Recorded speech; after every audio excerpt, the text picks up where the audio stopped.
In many parts of the world today, being born female means you'll probably spend your life in hardship and poverty. Emily tells us about one woman who's working to change that. The problem is huge. For millions of girls and women around the world, every day is a struggle just to survive. But there are things we can do to help make their lives a bit better. Betsy Toish is the author of the book, 100 Under $100, 100 Tools for Empowering Global Women. Welcome to Teen Kids News, Betsy. Thanks for having me today. It's great to be here. Why are so many girls and women living in poverty? Well, around the world, we have about 2 to 3 billion people that live on just a couple dollars a day. That's in Asia, Africa, Latin America.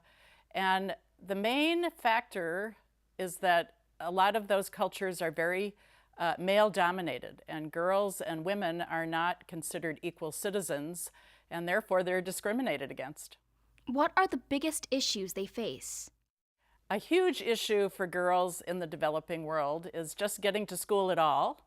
And they spend a lot of time on chores every day that you or I just use manual tools for, but they don't have any of those tools. No electricity, no water, no running water. So they spend a lot of time on that, and it's just hard for them to get to school at all. And they also lack health care. It's much more common. If boys are sick, they take care of the boys. If girls are sick, sometimes they overlook it. And in many of these places, they marry girls off when they're young teens, like 12 or 13 years old. So they don't go to school anymore, of course, and then they have babies when they're just young teenagers. And everybody stays impoverished, men and women. How can your book help these women? There are lots of solutions that are very affordable and really smart and will help girls and women do their job faster so that they have more time for school, and that will improve health, and that can get people basic things like electricity. Imagine living without electricity. You call these things tools. Let's talk about a couple of your favorite tools. Tell us about the water roller. Well, girls and women are assigned the task of carrying water. If you don't have a tap like most people do in our country, then you have to go to where the water is, and the water might be really far away. It can be a mile or two away. You might have, if you don't have a well, you would have to go to the stream or the river. And generally, it's carried in a jerry can. This is, I can lift this because it doesn't have water in it, but once it does, it has 44 pounds of water. So imagine carrying that, and children, particularly girls, are often doing that job, and it takes a lot of time and a lot of physical strain. Cynthia Koenig has developed something called the water roller, and the water roller has a volume that is twice this, so that means that it takes only half the amount of time to carry the same amount of water because you're carrying twice as much, and you're rolling it. So instead of having to have the muscles to carry it, you just push it. And it's much faster. It will cost about $30. And it turns out that boys like to do it because it's kind of fun. It feels like a game, like you're pushing something. But just getting the water home isn't enough. In many areas, the water isn't safe to drink. And that brings us to the other tool. Safe drinking water is something that we take for granted because our water is purified before we turn the tap on. But in the developing world, that's not true. Everybody has to do it for their own household. It's a lot of work, and a lot of people don't know how to do it, and that's why they get sick a lot. And then when they get sick, everybody else gets sick because they catch it. So if you can purify water, you're helping people's health enormously. One way to do it is called solar disinfection, and it is really as simple as a 2-quart plastic bottle. The plastic bottle, you just fill it with water that hasn't been treated with any chemicals or anything, and to purify it, and you put it in the sun, and the light shining in on this closed bottle will raise the temperature inside to 147 degrees, and that is what you need to purify water. And it's just a plastic bottle. How do you know for sure that the water is purified? That is a huge problem because people that understand that pathogens in the water will make you sick don't quite believe that just sticking a plastic bottle in the sun is going to solve that problem. So some scientists in Austria designed a gauge. This is called the Helios, and it fits onto the bottle. They have 3 different bottle top sizes depending on where you are. They use different sizes.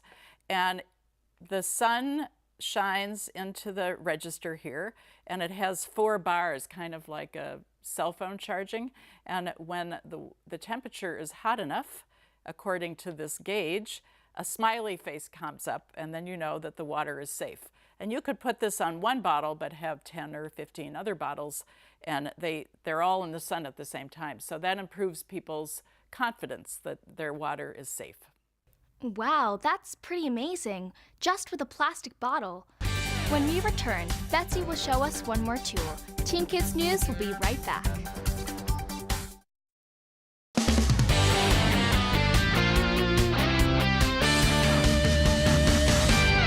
We're talking with Betsy Toich, who showed us some really cool tools to get and purify drinking water.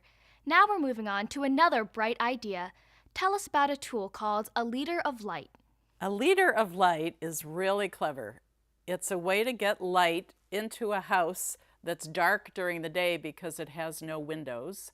And it is simply made out of a plastic bottle filled with water, and it's going to go right in the roof. People in the developing world that live in warm climates have fairly flimsy houses, and they often just have a sheet of metal for a roof. And if they're all in a row, they don't have any windows on the sides because they're right up next to another house.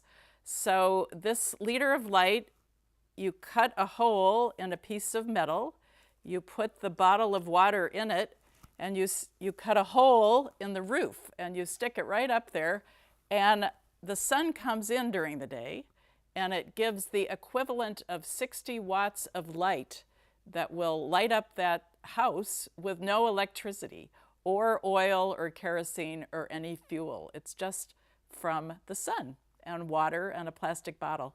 It was developed by a man in Argentina because he had a factory and the lights were always going out during the day. The grid was unreliable.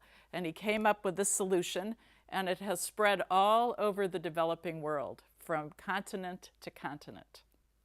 That's awesome. How can we teens in America help girls and women around the world live better and safer lives? There are many, many tools like the ones I showed you, and many more that I included in my book. And for each tool, I've also included something that you, a reader, can do. It might be organizing with your friends at school, doing a service project. If you're in Scouts, if you're in any kind of a service club, you can focus on water, you can focus on education, you can focus on health, and you can raise money and raise awareness. You can write to your congressman when these things come up, that should we fund these things? You can get involved through the United Nations. There are many different avenues. So you first figure out what the problem is and what the solutions are, and then you get on board to try to help. Thanks, Betsy. This is incredibly inspiring. Great to be here. I love telling people that there's actually good news in the world. Over the coming months, we'll get more suggestions from Betsy on other tools that don't cost a lot but can do an awful lot of good. For Teen Kids News, I'm Emily. There are countries in the world that don't have some of the things we use every day.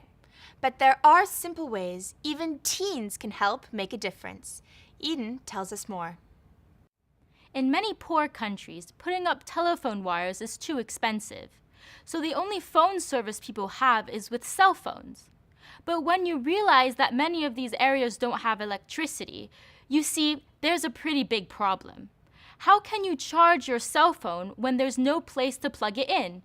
Once again, we're joined by Betsy Toich. She wrote the book 100 Under $100, 100 Tools for Empowering Global Women. Betsy, if someone has a cell phone, but there's no electricity, how can they charge their phone? Well, that's a great question. Fortunately, think about the sun. It beats down in the global south where we're talking about, where there is the vast swath of poverty on the planet. Those are very, very sunny places. So the trick is to harness the sun and figure out how to charge it. And we do that with solar panels. So, what's the inexpensive tool that can help solve this problem? Well, the inexpensive tool is a very small solar panel, which is on this lamp, which also has a USB port. So you leave this to charge all day long, about 8 hours, and then you can plug in your phone right into the charger here, and you can have your phone charged. That way you don't have to go somewhere else and pay someone else for phone charging, which is a big nuisance for people in the developing world when they have phones but not electricity. And by the way, this is also a lamp. So you can press it once and you have low wattage, and you can press it twice and it's a much brighter light. And then if you're using your light but you see that it's probably going to start running out, you can turn it down again to the lower wattage so that it will last longer. These are LED bulbs, and they are so efficient that the entire charging panel is only the size of my hand. That's pretty impressive. Why did you write the book about empowering women? I felt it was important for people to realize that yes, we have billions of very poor people in the world, and the vast majority of them are women and girls, but we also have a vast number of solutions that people have been working really hard at figuring out. So I wrote a book because I wanted more people to get involved in being part of those solutions so that we can end poverty.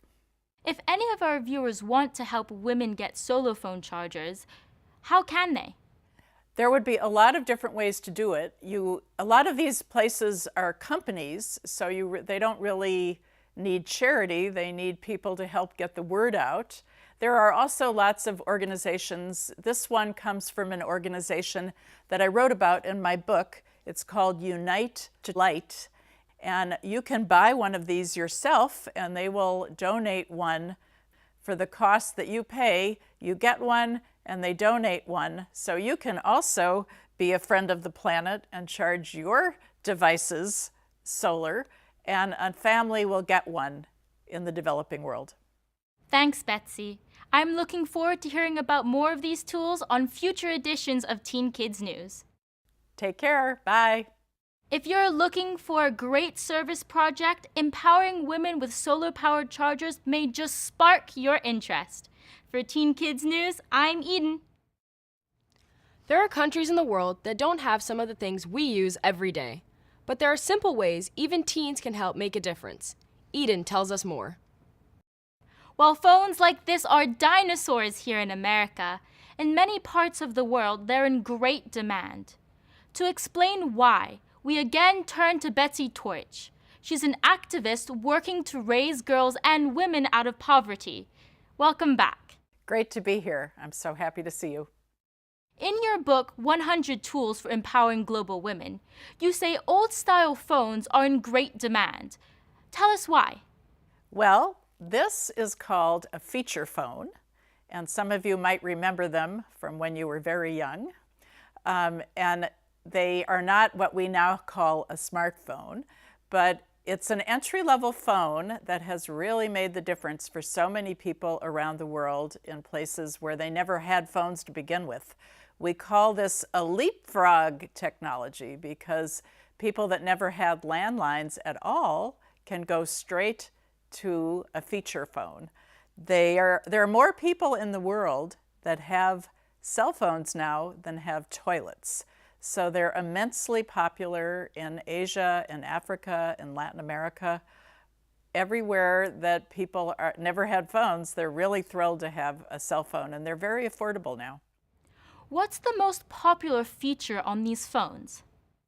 Well, obviously calling people when you never got to do that before is very popular. These phones can send text messages, so that's really important for two-way communication, but they have another tool built in, which is a flashlight. If you press it once, a beam, and if you press it twice, it stays on. So if you can imagine, if you live in a place with no electricity, then having a flashlight is really great. This doesn't solve overhead problems. It doesn't give you light really to read by, but if you want to go places, it's great. What are some other features that the phone has that some people might like? Phones have, in some places like Kenya, they're very advanced. They call it mobile money, and people send money by text over their phones. They can deposit money when somebody gives it to them. It goes right into their account. They can pay for things. They can save a lot of time if they used to have to go stand in line somewhere, and they can send an electronic payment. They're really more advanced than we are in the United States in this area. Wow. If viewers of Teen Kids News want to send women these phones, how can they? Well, you wouldn't send them these phones. You would send them the phones that are appropriate for the setting that they're in. You can collect old phones that are sitting around in your house, though. And there's an organization online called hopephones.org, and you can send them all the phones that you collect of any type, and they will even pay for the shipping. They refurbish the phones that they can resell, and the ones that they can't resell, they recycle responsibly. And all the money that they raise goes to getting cell phones to health workers in the developing world in really poor countries so that they have cell phones to communicate information about people's health. That's great. Thanks, Betsy. We'll see you again soon. Take care. Bye-bye. Who'd have thought phones we'd throw away can be so valuable to people in other countries, especially girls? For Teen Kids News, I'm Eden. Throughout the year, we've been reporting on simple things that can make a big difference in lives of people living in poverty, especially girls, because they're most often the victims of abuse and misfortune. All of these ideas come from the book 100 Tools for Empowering Global Women. With us again is its author, Betsy Torch. Hi. Great to be back. Thanks for having me. I can't wait for the audience to hear what you're going to tell us about this week. Urine. Can it actually be useful? Urine is actually extremely beneficial. First of all, it's important to know that human urine is essentially sterile.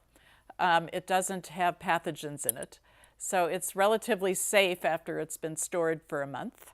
It's full of nitrogen. That's the main ingredient of pee after water, and nitrogen is what is the main ingredient in fertilizer. So if you use human urine on your crops, they grow much bigger and faster. And in places where the earth is very depleted, and they used to let the earth replenish itself by leaving a field fallow, but population pressures make that more and more difficult to just leave a field open. So this is a way to help plants grow, and it's free. Fertilizer is actually very costly, and it has to be shipped in places where it's very hard to get it there. So if farmers, and about half of the world's farmers in the developing world are women, if they can have access to something as simple as pee, and it helps grow their crops much bigger, it's great. Are you suggesting American teens send their pee to poor countries? I don't think that's a great idea, but I do think that learning more about this is a really great science project. I've seen examples where you have two plots. One has just plain water, and the other has urine, and the urine fertilized crop is like this, and the one with just plain water is like this. So you can prove that it really works, and organic gardeners do use this on an individual basis. In the developing world, the big challenge is to educate people that this is a resource that's available to them. So what we want to do is help organizations that educate farmers get the word out. So how can teens do that? You can get involved by researching online or in my book different organizations that promote this. And there's one right in New England called the Rich Earth Institute that is promoting this technique, pea cycling. Wow, I never would have thought of that. Thanks, Betsy. You're welcome. This is just one of the many ideas in Betsy's book. If urine as fertilizer doesn't excite you, maybe one of the other 99 ideas will. For Teen Kids News, I'm Eden. There are countries in the world that don't have some of the things we use every day. But there are simple ways even teens can help make a difference. Eden tells us more. When we're hungry, it's easy to cook something on the stove or in a microwave. But for many people around the world, that's just not possible. Not only don't they have microwaves and stoves, they don't have the electricity needed to power them. But there's a pretty amazing invention that can do the job without needing to plug anything in. It's one of the incredible devices in the book 100 Tools for Empowering Global Women, and it was written by Betsy Torch. Welcome back. Great to be here, thanks. You call this tool the Wonder Bag. How does it work? The Wonder Bag is an insulated bag for cooking in. They call it a fireless cooker. It's kind of like a crock pot, but it doesn't require any electricity. And that's important in places where people don't have any electricity. So you boil a pot of soup. I made mine this morning on a gas stove, but in the developing world, you do that over a campfire, really. That's how people cook. And then once it's to a boil, you tuck it right in this bag, very tight, and you pull the string, and then you leave it for several hours, and just like a crock pot, the soup will cook. So we're going to see if it worked. First, I just loosen up this, and then I take this top off, and then you see a pot of soup. And it's still really, really hot. I'm going to put this down. It saves a lot of fuel, and also when you're not cooking over a fire, the food doesn't burn, and that makes it much easier to clean up afterwards. Because as you can imagine, if you don't have running water, it's really a pain to clean your dishes. So here's what the soup looks like, and I can tell you that it smells really great, and it is steaming, even though it's been in here for about 5 hours by now. And I'm going to give it a taste, and we'll see. Yum. That sure does look good. So this actually isn't a new invention, but rather a technique that's been around a long time? It's an ancient technique. Sometimes they dig a hole in the earth and put a pot in it, and that will insulate it. You can make your own at home. You can just take a box like a carton and a sleeping bag, bring your food to a boil and put your food right in and cover it up tight and leave it, and you will save a lot of fuel. It's a great way to fight global warming.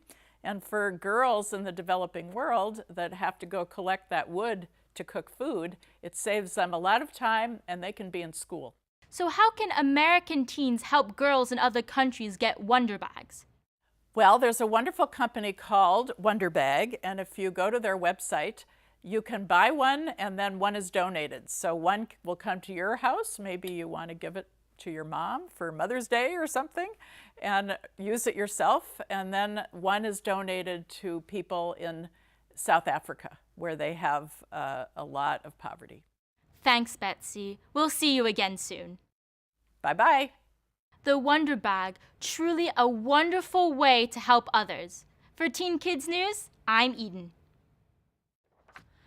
There are countries in the world that don't have some of the things we use every day.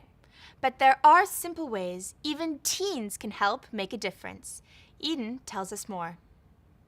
What I'm about to tell you is very upsetting. A tremendous number of kids around the world don't have enough to eat. In fact, they're so malnourished, they're in danger of starving to death. And while governments and international organizations are working to end childhood hunger, they can still use our help. To tell us more about this is Betsy Torch. Her book, 100 Tools for Empowering Global Women, gives information on simple things any of us can do to help people in the poorest areas of the world. Good to talk with you again. Great to be here. Thanks for having me. The title of your book singles out helping women, but childhood hunger certainly isn't limited to just girls. That's absolutely true. In a typical house, boys are usually better fed. But when you come to the level of children starving to death, which is called acute malnutrition, that happens to both boys and girls. How big a problem is childhood hunger? Well, it's an enormous problem, but there has been a lot of progress made in the last bunch of years. We don't have as many people dying from hunger as we used to, and that's great, but there's still a lot of room as long as anybody is hungry. When I say hungry, I don't mean food insecure occasionally. I mean really just starving to death, unfortunately. And where is it most likely found? It's most common in agrarian cultures where people live on very small farms. That would be in sub-Saharan Africa, in Asia, in Central America, where there's a lot of poverty. People live very, very hand to mouth. And if something goes wrong, if there's a drought or a flood or a terrible storm and their crop is destroyed, they really don't have anything to fall back on. And that is when people have a hunger season, and if it goes on too long without anybody intervening and helping, then it becomes acute and children begin to die. So what tool are you recommending to help? There's been a fabulous innovation called Plumpy Nut. And Plumpy Nut replaces what used to be accomplished by an intravenous tube in a field hospital. A mother would have to take her very weak children far away and try to get there, and then there were only so many kids that they could help that way.